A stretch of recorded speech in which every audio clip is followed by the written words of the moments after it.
দর্শক, আপনারা আমাদের এই অনুষ্ঠান সরাসরি ফেসবুক এবং ইউটিউবে দেখছেন। আপনারা যুক্ত হবেন, আপনাদের কোনো প্রশ্ন কিংবা মতামত আমাদের লিখে কমেন্ট বক্সে লিখে জানাতে পারেন। প্রশ্ন আমরা শুনবো, আমরা করতে চাই, মতামত জানতে চাই। আব্রাম কেমন আছে? ও ভালো আছে। বয়স কত হলো ওর হচ্ছে 1 বছর 5 মাস ওর বয়স। কথাবার্তা বলছে তো একটু একটু কিছুটা, বাট যেটা বেশি বেশি করছে সেটা হচ্ছে হাঁটছে প্রচুর, কারণ ওর হাঁটা শিখেছে এখন, মানে কারো কোলে থাকতে চায় না, একা একা আবার একটু শিখেছে। আজকে সকালে দেখলাম একটা মানে নতুন সংযোজন, বিছানা থেকে নিজে নিজে নামে আবার ওঠে, আবার নামে আবার ওঠে, এখান থেকে আমি সরাতে পারছি না। মানে একটু মা বলতে পারে তো? হ্যাঁ, মা বাবাই বেশি ডাকে, খুব বেশি ডাকে, মা আর বাবা এই দুটো ডাকে বেশি ডাকে, এবং খুব স্পষ্ট এবং খুব ফ্রিকুয়েন্টলি ডাকে। আচ্ছা, বাসায় ওকে সময় দিচ্ছেন? হ্যাঁ, আমি সময় দিই। বিশেষ করে আমি কিছুটা অবসর পাই আমার মার কারণে, কারণ আমার মা বেবিকে অনেক বেশি টেক কেয়ার করতে পারে। ইনফ্যাক্ট আমার বড় বোন, আমার মেজো বোন বা আমার ভাইয়ের যে বেবিরা ছিল তাদেরকে আমার মাই বেশি টেক কেয়ার করেছেন। বাসায় কে কে থাকেন? বাসায় এখন মা আছেন, আমার বোন আছেন, তারপরে কাছের লোকজন সবাই আছে।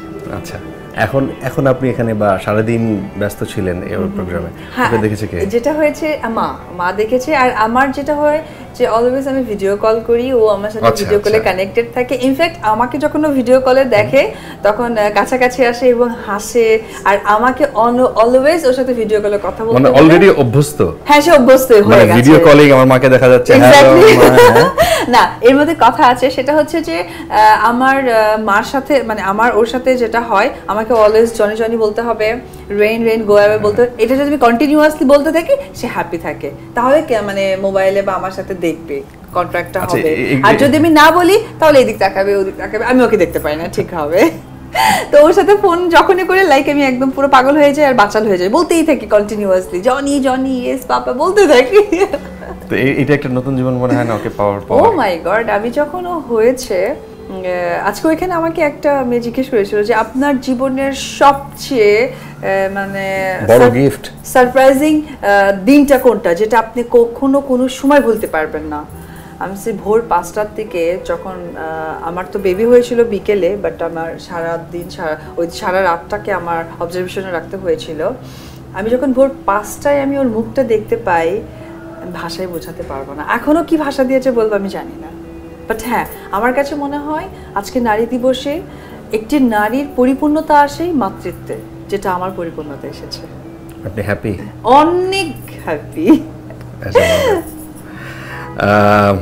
আপনার ছোটবেলা শুনি, ছোটবেলা বগুড়ায় কেটেছে। হ্যাঁ, আমার ছোটবেলা আমি কিন্তু আমার মাকেও দেখেছি। আমার মাও কিন্তু একজন সাহসী নারী বলতে পারেন। সেটা হচ্ছে আমার মা যেমন কিছু জব করতেন, লাইক হচ্ছে কিছু, মানে আমাদের তো একটু ইয়ে টাইপের জেলা ভিত্তিক শহর বগুড়া, তো ওইখানে কিছু আশা সমিতি থাকে, ব্রাক সমিতি থাকে, যেখানে আপনাদের কি শহরেই?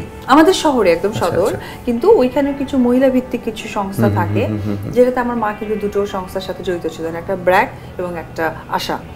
ওখানে কিন্তু আমার মাকে আমি দেখেছি যে সে 10টা মুরগি মানে পেলে পুষে ওখান থেকে ডিম হয়েছে, এবং 10টা থেকে আমার মা কিন্তু 50টা মুরগি করে ফেলছে। তারপর ওখান থেকে কিছু গাছ লাগিয়েছে, বা ওখানে কিছু নারী কর্মীদেরকে, তখন আমি ছিলাম ছোট, 3-4 বছর 5 বছর এরকম ছিল, আমি দেখেছি। না, এখন হয় না কথার পরিপ্রেক্ষিতে আমি যে যুদ্ধ করছি বা আমি যে অলওয়েজ মেয়েদেরকে সাপোর্ট করে যাই, ওটা আমার মা কিন্তু ঘুরিয়ে ফিরে গল্পগুলো করেন যে আমিও কিন্তু সেম সেই কাজটাই করেছি, তো তুমি কেন করবা না? তুমি অলওয়েজ মনে করবা যে মানুষকে জীবনে চলতে হলে যুদ্ধ করে চলতে হয়, কারণ মানুষ যখন জন্ম নেয়, জন্মটাও যেমন যুদ্ধের থাকে, মানুষের চলার পথটাও যুদ্ধের থাকে। লাইক একটা বাচ্চা যখন পৃথিবীতে আসে, নর্মাল বেবি হলে কি হয়, মাকে অনেক যুদ্ধ করে বাচ্চাটাকে জন্ম দিতে হয়। সিজার বেবি হলে কি হয়, এক ধরনের ডক্টরকে যুদ্ধ করতে হয় রোগীর সাথে। সেম, যে তুমি যখন পৃথিবীতে এসেছো, মনে করবা পৃথিবীতে আসাটার অপর নামই হচ্ছে যুদ্ধ, জীবনের অপর নাম যুদ্ধ। এটাকে তুমি স্বাভাবিকভাবে নিবা, দেখবা স্মুথ হবে তোমার চলার পথ। এমন সময় আসে যে স্বাভাবিকভাবে কি নেওয়া যায় আসলে? হ্যাঁ, যিনি ভুক্তভোগী তিনি বলবেন যে আপু আমি তো আসলে, এরকম নিশ্চয়ই আসে যে আমি তো আসলে পারি না বা সম্ভব হয়ে ওঠে না, কোনো সময়টা নিশ্চয়ই এরকম হয়ে আসে। এখন হচ্ছে যে আমরা কথা বলতে পারি, আমরা একটা জিনিস করতে পারি, বা একটা ভুল হলে সংশোধন করতে পারি। আমরা যখন মারা যাব, আমি জানি না মারা যাওয়ার পরের কি হয়, তখন তো আমরা বলতেই পারি না, তখন তো আরো অনেক কষ্টের সম্মুখীন হতে হবে আল্লাহর কাছে। তার চেয়ে ভালো পৃথিবীতে মানুষের সাথে জীবন যুদ্ধ করে ভালো কিছু করে মরে যাওয়া। সেজন্য এই যুদ্ধটাকে আমার কাছে খুব স্বাভাবিক, পজিটিভ মনে হয়। কারণ এই জন্য স্বাভাবিক পজিটিভ মনে হয় যে মানুষকে তো চলতেই হয় এইভাবে, এখানে তো অন্য কিছু হওয়ার কারণ নেই।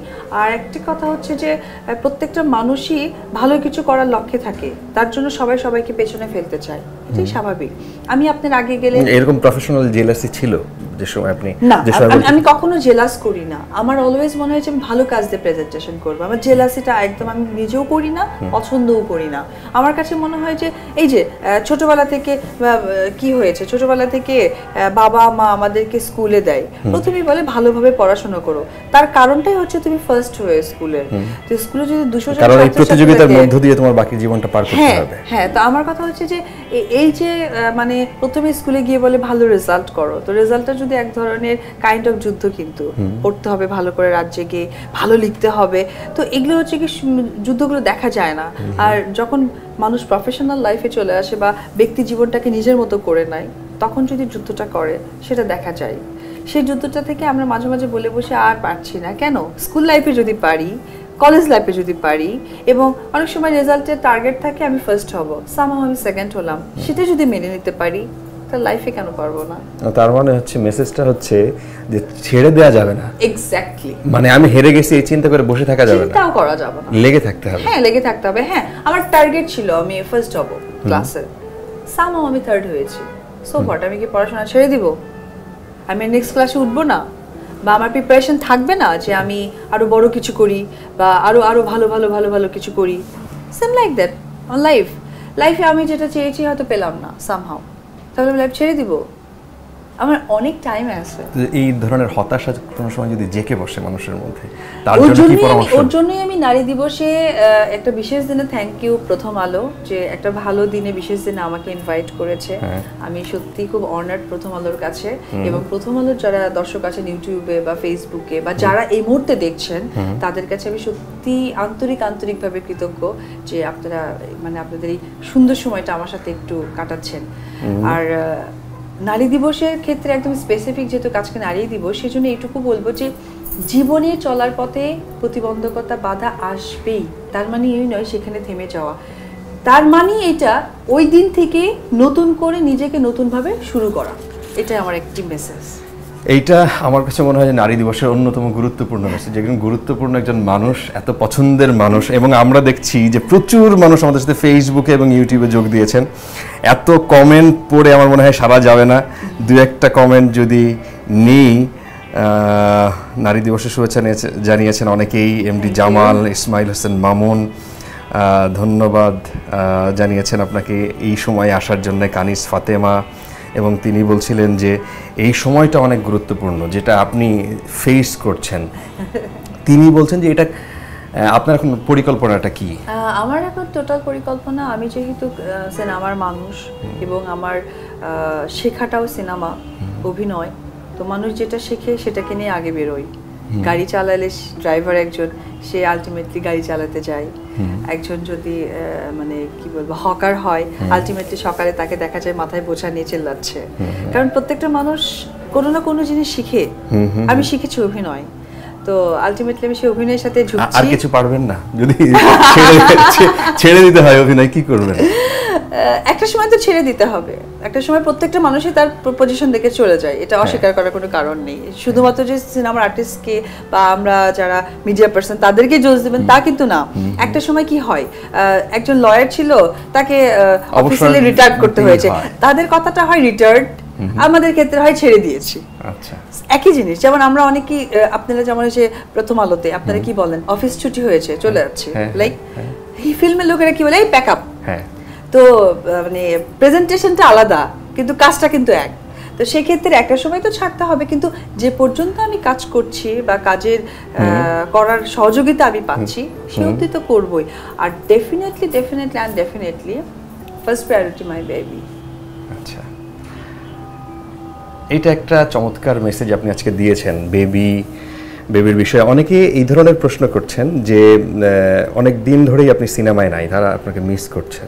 নতুন সিনেমা নিয়ে আপনার অনেকগুলো কাজের কথা আগেই শুনেছি। আপনি প্রথম আলোতে সবশেষ ইন্টারভিউ যখন দিয়েছিলেন তখন বলছিলেন 3টা সিনেমা কাজ শুরু করবেন খুব তাড়াতাড়ি। প্রস্তুত এখন? 4টা, হ্যাঁ এখন কিছুটা প্রস্তুত, আমি 80% প্রস্তুত, বাট 100% না হওয়া পর্যন্ত। কি ওজন কমাচ্ছেন? হ্যাঁ কমাচ্ছি, একদম জিম ডেইলি? হ্যাঁ ইনফ্যাক্ট আমি এখান আপনি থেকে একটু অলস মনে হয়? না, আমি অলস না, আমি খুবই পরিশ্রমী, কিন্তু কিছু জেনেটিক্যালি ব্যাপার থাকে তো, বাবা মা ভাই বোন সবাই প্রচুর মোটা, যার কারণে আমি যখন ফিল্মে এসেছি তখন ছোট ছিলাম, হয়তো বা বডি মেটাবলিজম ছোট ছিল বা শারীরিক গঠনটা ছোট ছিল, সময়ের সাথে সাথে হয়তো বা আমি অনেকটা বেড়ে গেছি, বাট বেসিক্যালি আমার ফ্যামিলির ট্র্যাডিশন